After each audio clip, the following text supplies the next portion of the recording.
Radio Lomé, il est 12h30.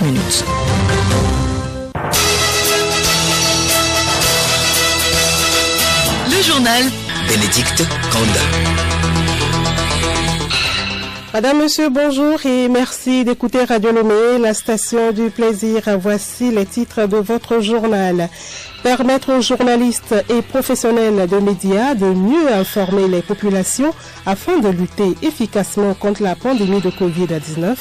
C'est l'objectif d'une formation qui s'est ouverte ce matin à Lomé. Présidentielle en Guinée, la communauté internationale juge regrettable l'annonce de victoire faite par le candidat Cellou Dalein Diallo, une annonce qui a provoqué des heurts à Conakry. En Côte d'Ivoire également, où la situation est tendue, la CEDEAO appelle au calme et à la levée du boycott de la présidentielle du 31 octobre prochain. C'est au terme d'une mission de 2 jours qu'elle a effectuée dans le pays. Les détails dans cette édition. Et puis sport football, un coup d'envoi ce mardi de la nouvelle saison de l'UEFA Champions League. Plusieurs affiches sont au programme, dont un intéressant Paris Saint-Germain, Manchester United.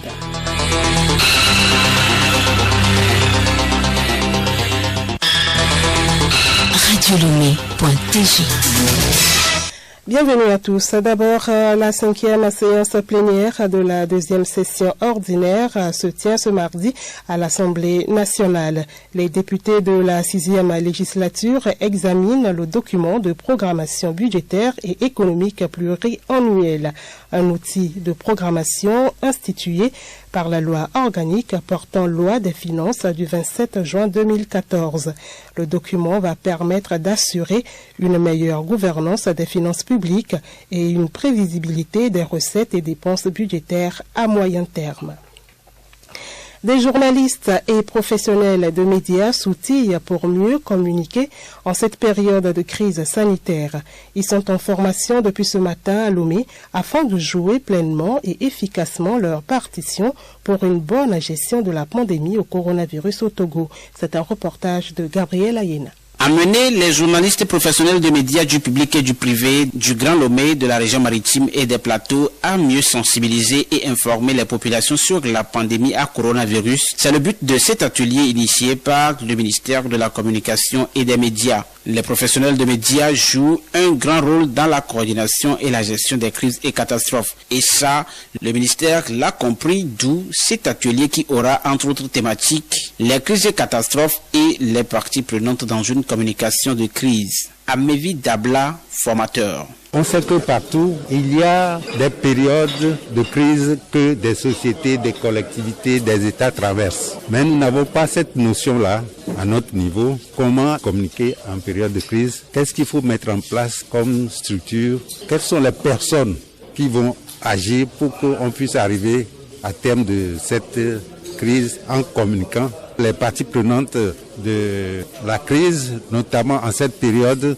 de Covid-19, va nous permettre de savoir ce que le gouvernement a fait, ce que les institutions ont essayé de faire pour accompagner le gouvernement et les médias, la sensibilisation sur les médias et autres. Tout cela relève d'un certain nombre de domaines qu'on va essayer de relever et voir ce qui est fait. Le ministre de la Communication et des Médias appelle à cet effet les participants au sérieux et à une bonne écoute. Akoda Ayewadan. Vous avez l'avantage de diffuser très rapidement l'information et de générer une émotion collective. En conséquence, vous relayez et amplifiez toutes les discordances entre les différents aspects et parties prenantes d'une crise. Vous êtes des acteurs incontournables dans la gestion de la pandémie. Et je demeure convaincu de l'atteinte des objectifs que nous nous sommes fixés en nous réunissant tout en nous souhaitant plein succès à nos travaux. La même formation réunira le 27 octobre prochain à Kara les journalistes des régions centrales de la Kara et des Savanes. Gabriel Ayena, fin de la tournée de prise de contact du ministre de l'Urbanisme, de l'Habitat et des Réformes foncières. Le ministre Kofi Tcholenyanou était ce matin dans les locaux du projet d'infrastructure et de développement urbain à Agwenivé.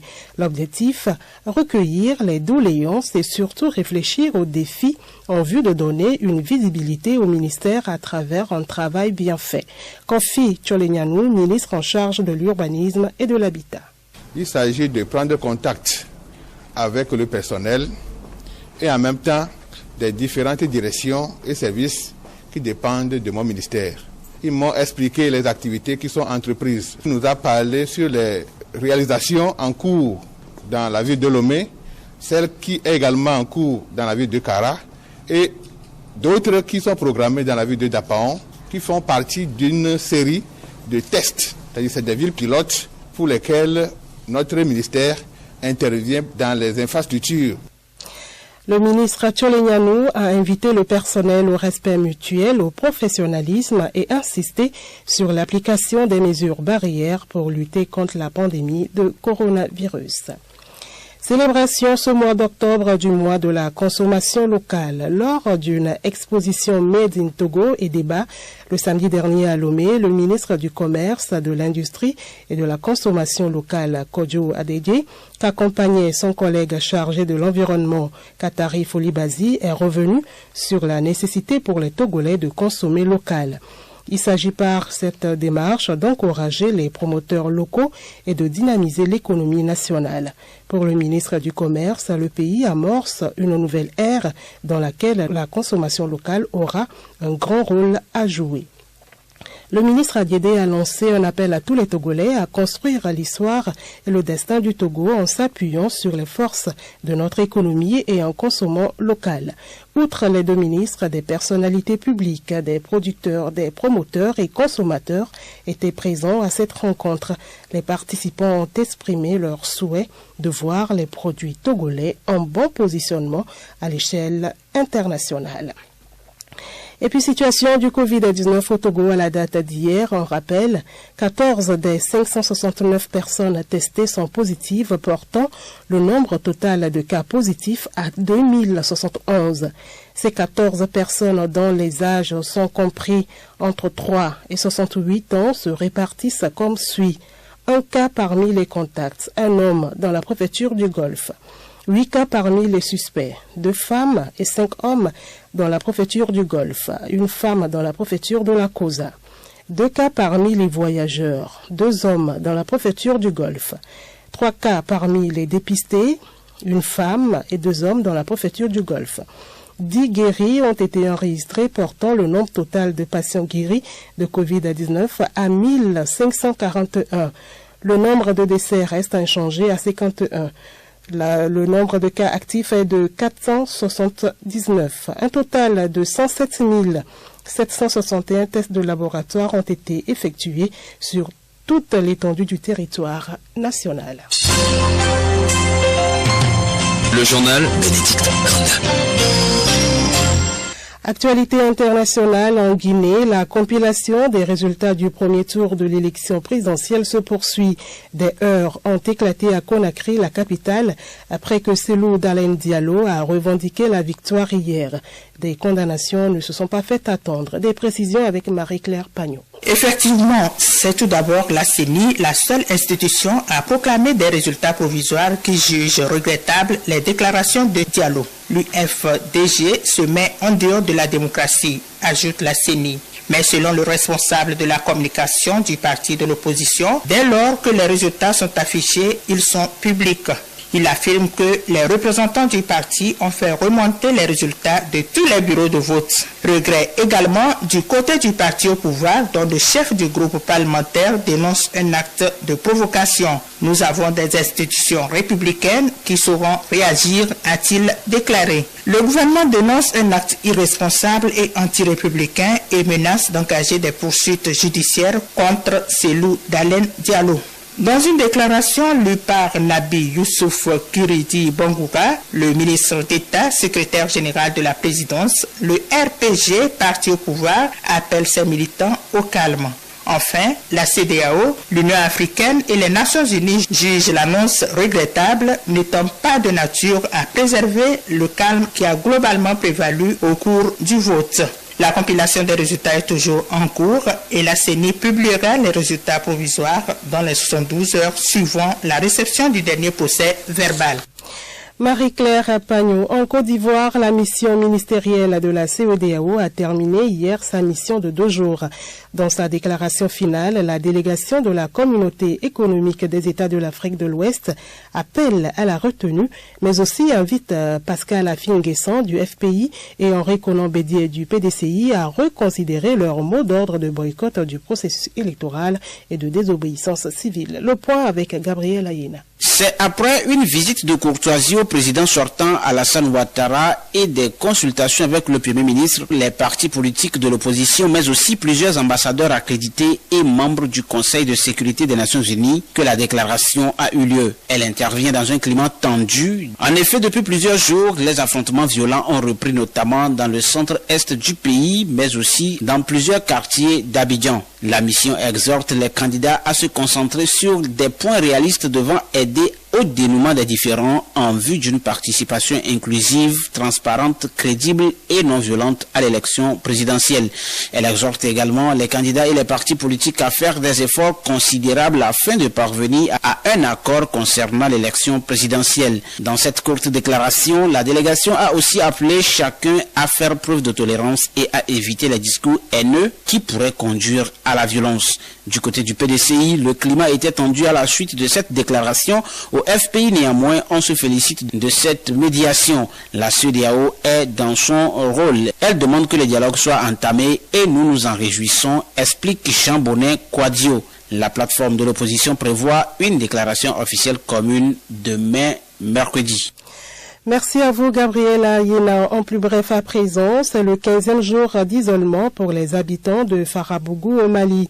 Ce village de la région de Ségou, dans le centre du pays, est encerclé par des combattants djihadistes qui y interdisent tout accès.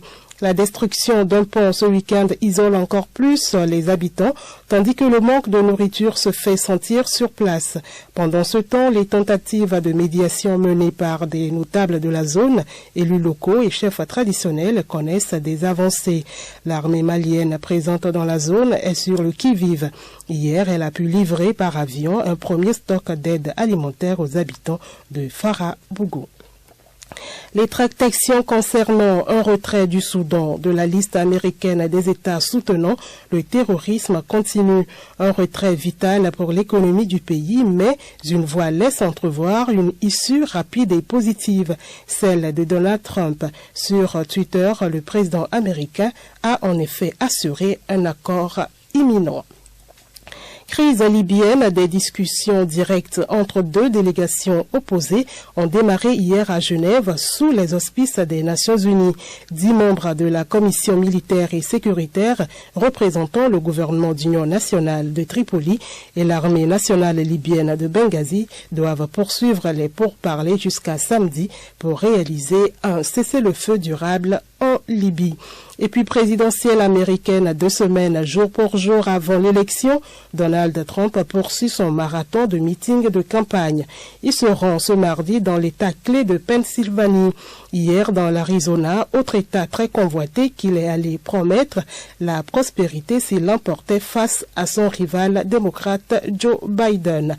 Le candidat démocrate, lui, n'a eu aucun rendez-vous public à son agenda. Il a consacré la journée, selon les médias américains, à la préparation du dernier débat télévisé prévu jeudi.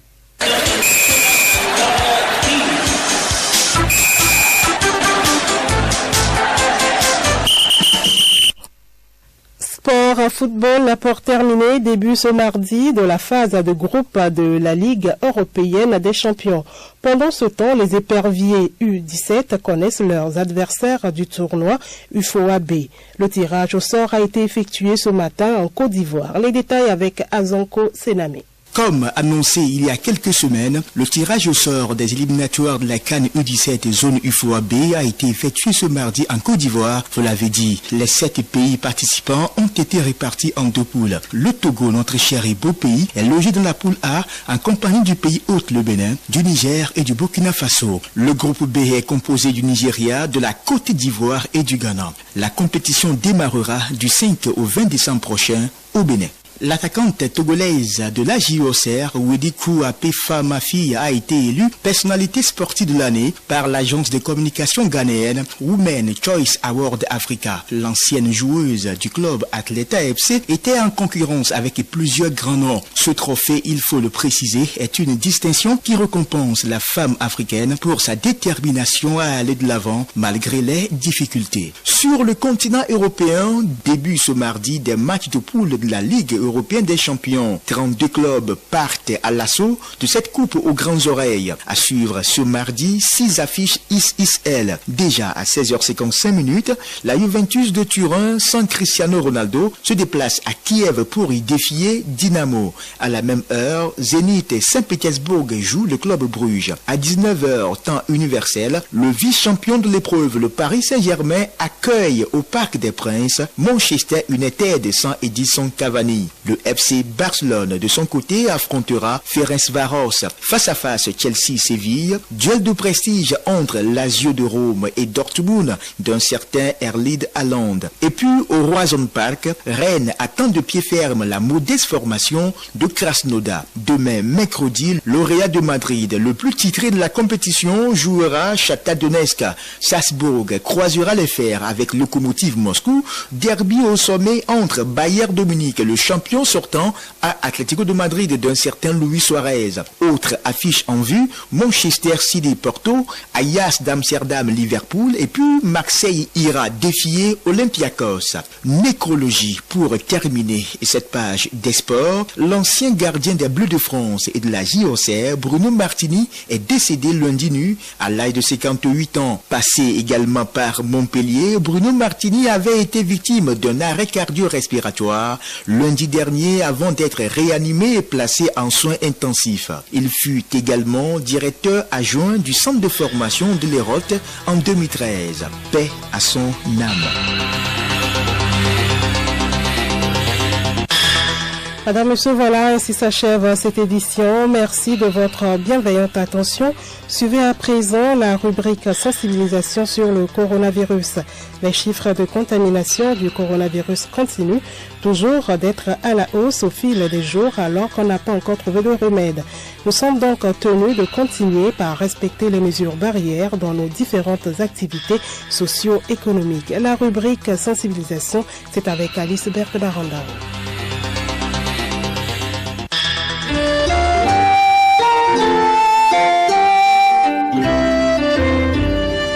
La fin de la pandémie n'est pas pour demain. Nous sommes tenus désormais de vivre avec cette maladie cruelle, d'où une obligation d'être toujours vigilant partout. Le virus présente de plus en plus de différentes facettes méconnues depuis lors. Dr Pana Asmoué Paul, médecin de santé publique, ancien représentant de l'OMS.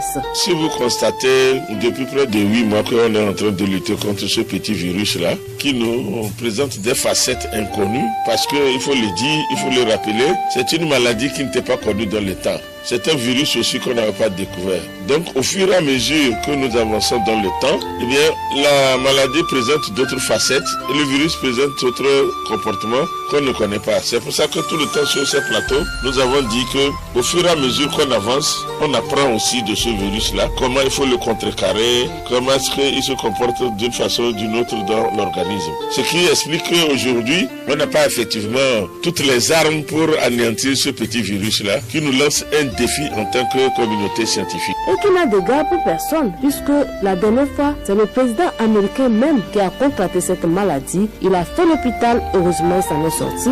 Vous avez vu, non? Ce monsieur qui avait dénié la maladie, Donald Trump, et qui avait effectivement dit que lui, il est très costaud. Il avait même pris l'hydroxychloroquine en prévention. Voilà, il a pris la prévention, mais il a été atteint. Ce qui montre qu'aujourd'hui, les mesures barrières restent la seule lutte efficace et efficiente contre le coronavirus. Le port de masque, le lavage à main régulier avec du savon ou de la solution hydroalcoolique et surtout la distanciation sociale. Vous avez vu que le président des États-Unis, il a chopé ça lors des meetings où il avait négligé l'effort des masques. Puisque le pays est en campagne. Exactement. Si on est en campagne, il faut montrer qu'on est quand même à ce niveau-là et qu'on demande scientifiquement de faire certaines choses. Il faudrait qu'on donne l'exemple. Voilà. Heureusement que ça s'est bien terminé pour le moment. On espère qu'il n'y aura pas une rechute, etc., etc. Comme on n'arrive pas encore à contrecarrer ce virus, le respect des mesures barrières,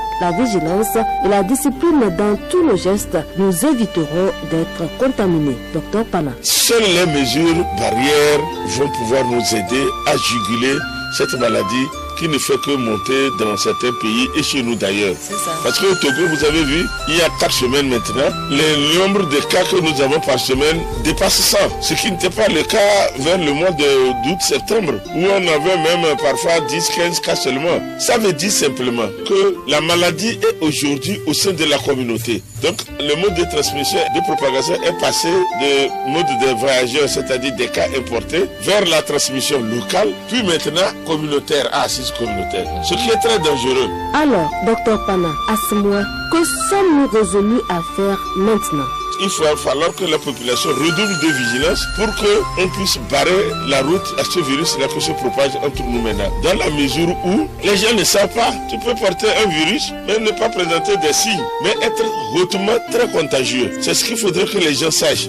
Les gens sortent et ils disent non, moi je n'ai rien. Tu n'as rien, mais on n'a pas écrit sur ton front que le virus est dans ton corps. Or, en parlant, en toussant, en éternuant, même avec les objets souillés, vous transmettez la maladie. Donc si chaque Togolais dit, moi je ne voudrais pas que le virus passe par moi pour que je le transmette à quelqu'un, mais où est-ce que le virus va encore circuler? Le virus ne circule pas. C'est nous qui déplaçons le virus. Donc si nous ne lui donnons pas l'occasion d'aller atteindre une autre personne, c'est fini. Il meurt là-bas et puis nous sommes sauvés. La discipline. La discipline. La discipline. Rien que la discipline dans l'observance des mesures barrières.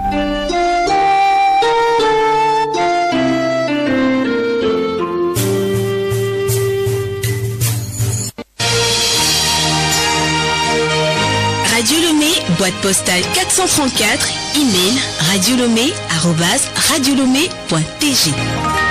radiolomé.tg